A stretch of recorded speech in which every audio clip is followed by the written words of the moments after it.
Hello everyone, Relax here.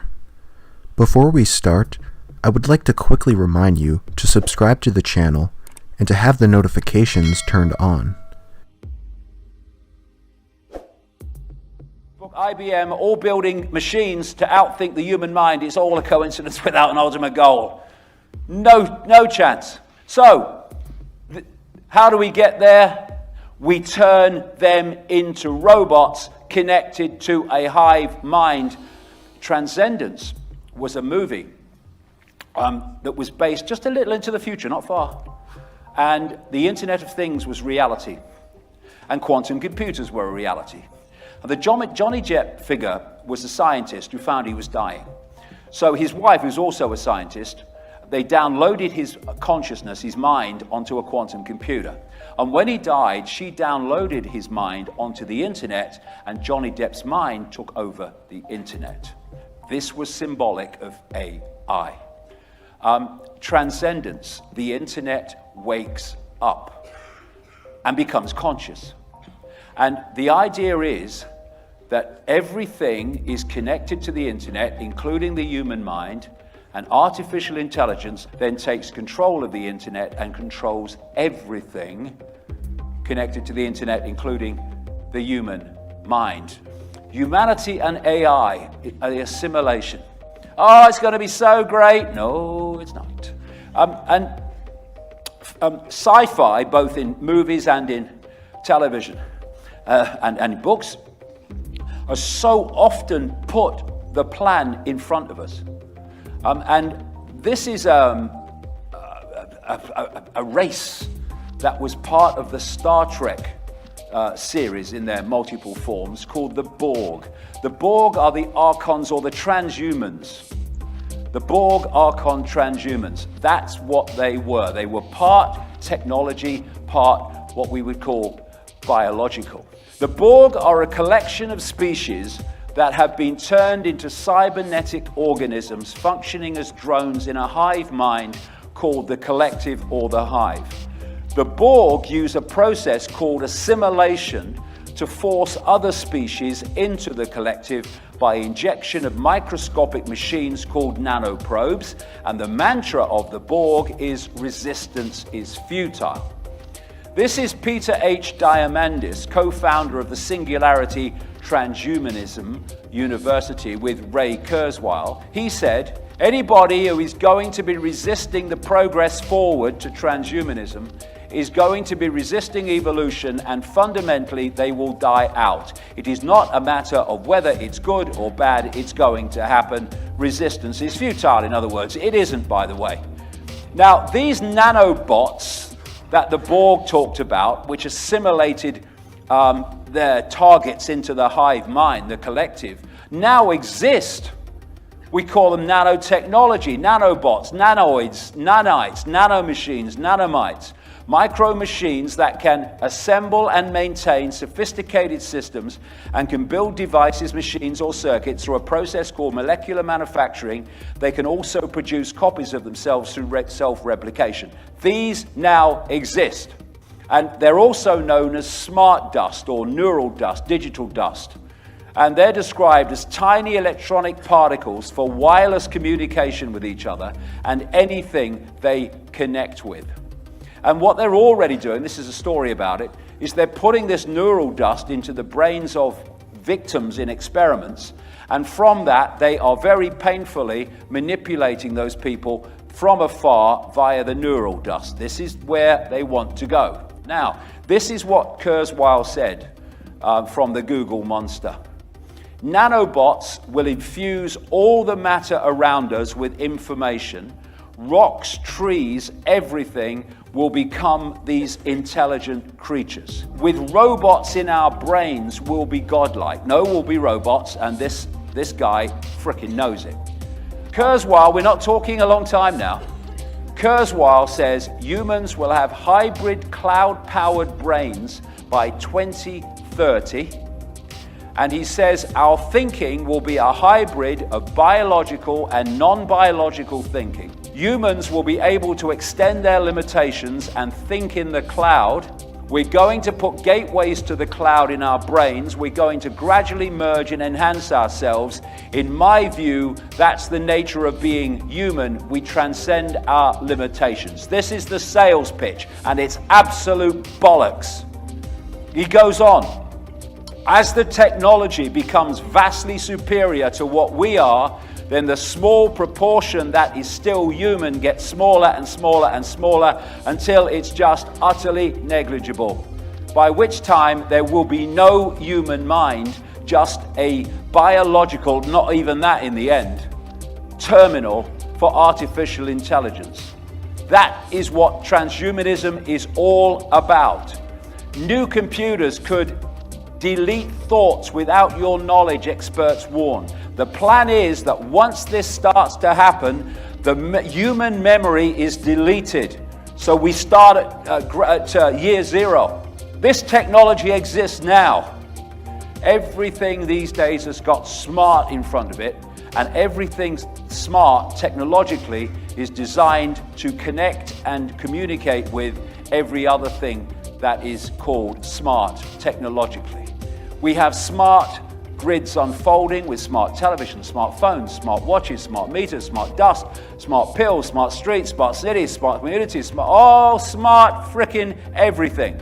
We have smartphones, we have smart televisions watching us, listening to us. We have smart meters, which is connected to this Wi-Fi grid. This is why they want smart meters in every home and business, because it throws up an electromagnetic Wi-Fi field which is part of this technological sub-reality. That's why they want it. The fact that it's devastating for health to be in that environment day after day is irrelevant to these people. They give a shit. This is one of the keys to the grid.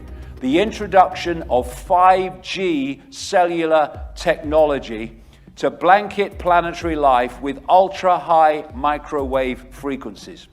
This is the level of power they need, at very least, to run this grid as they want it.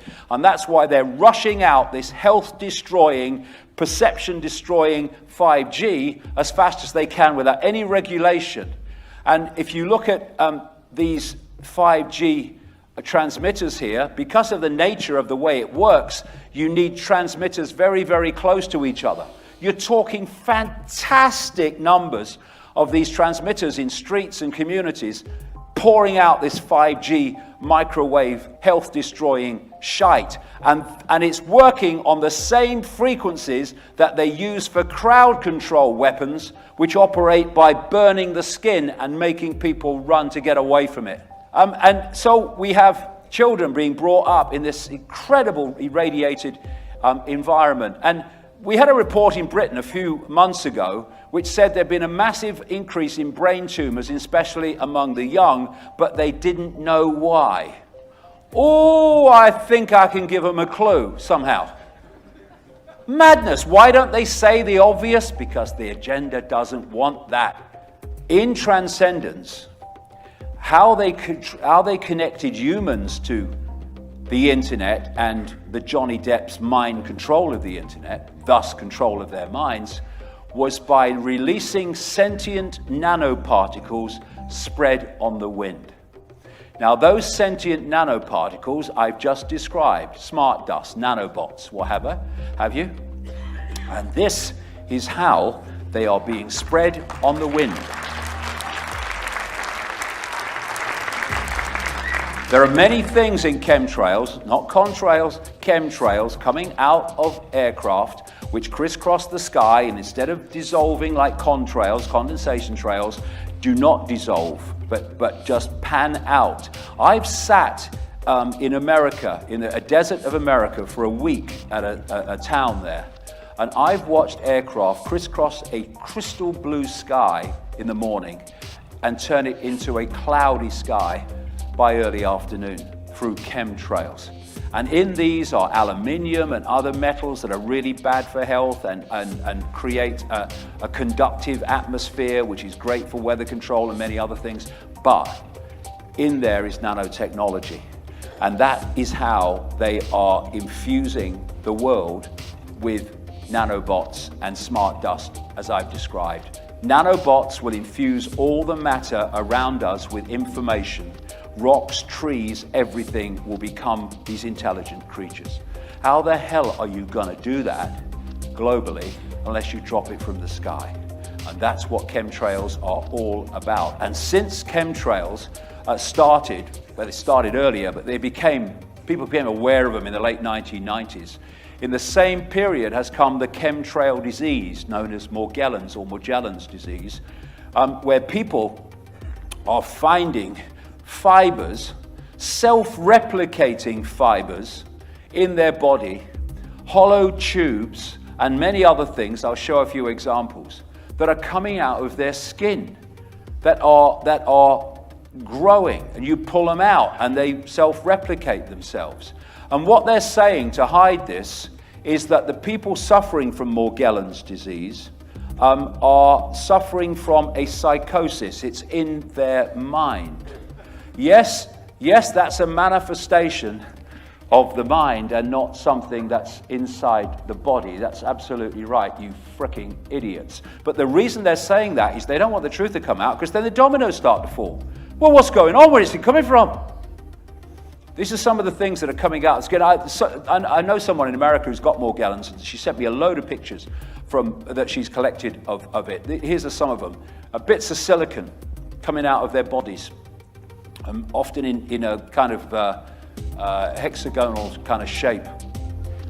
These have all come out of the bodies of Morgellons sufferers who are just dismissed by the medical profession. That's come out of the bodies. This is all technology that has grown from nanotechnology. And there is a theory, that's all it is at the moment, that Morgellons sufferers are those whose bodies are rejecting the nanotechnology, and that's why it's showing, whereas other people are absorbing it. Now, scientists have made star-shaped biodegradable polymers that can self-assemble into hollow nanofiber spheres, and when the spheres are injected with cells into wounds, these spheres biodegrade, but cells live to form new tissue. Well, look, that is a technological creation, and that is something that's coming out of the bodies of Morgellons sufferers. That's coming out of a Morgellons sufferer, and that has come out of one Morgellons sufferer, and it's basically straight out the frickin' Matrix. And some of them light up, and their power source is something called piezoelectricity or pressing electricity, where the body movement creates electricity through the body movement, and these things are empowered by them. This is a doctor in America. Mysterious new blood bacteria seems like nanobot bioweapon. This is what we're looking at. We're being frickin' invaded. We're being invaded while thinking we're living in a free world, a real world.